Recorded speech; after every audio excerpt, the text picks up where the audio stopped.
Hi guys, it's James and I'm back with a new video. It's 2020, a new year.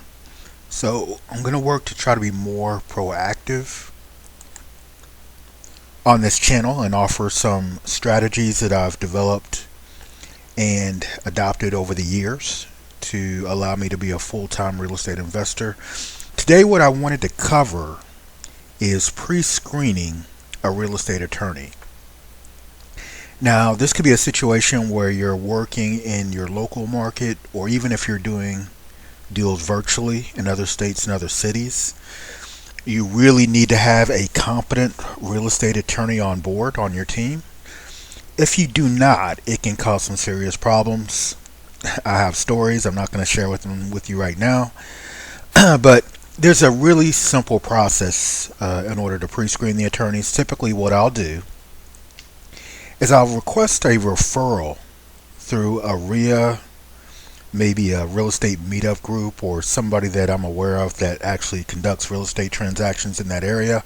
Ask them, hey, do you have a real estate attorney that closes investor deals?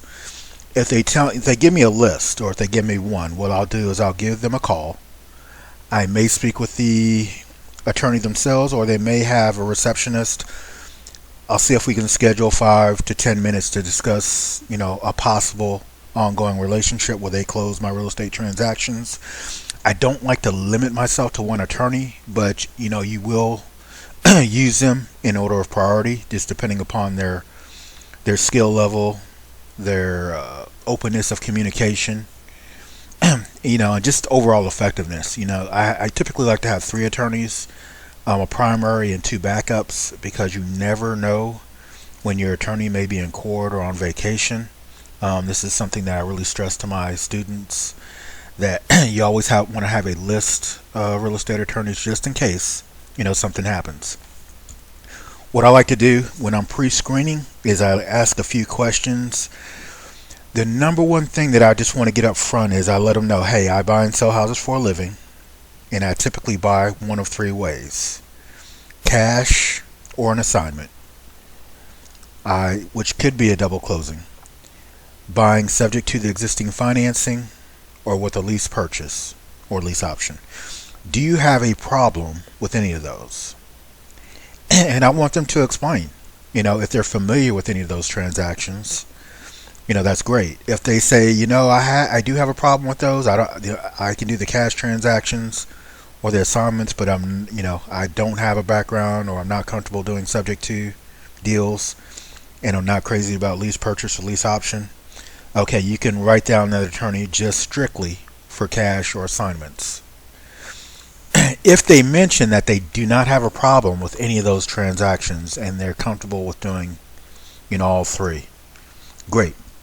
How often do you close subject to deals in your office?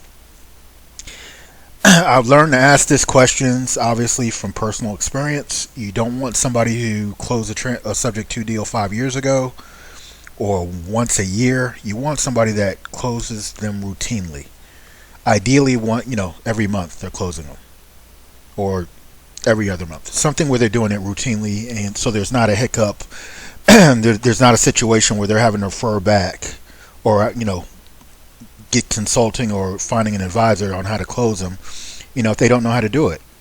And I have a story behind that as well. Not going to share it at this time, but yeah, find out how often they close investor deals, specifically subject to deals in their office. The third question is, can you email me your attorney fees and or closing costs? I don't like surprises. I don't like to get hit with $14,000 in closing costs.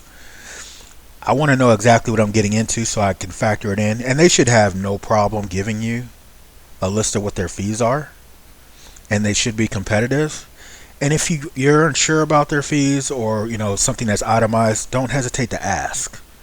A lot of times you may find attorneys that will slip in fees hoping that you don't catch it. But you should question everything. Look at your attorney as an advisor and not an authority. They're advising you on what's legal, what's not legal, what's applicable, what's not applicable, but they're not the be-all, end-all on what what real estate deals you're supposed to be doing, what you're not supposed to be doing. So let them advise you. Don't let them be the authority. Don't let them tell you what to do. You are the boss. You're hiring them. So that's just something I just wanted to share with you today. Please let me know if you have any questions, if you're interested in doing deals remotely, if you're interested in taking things to the next level.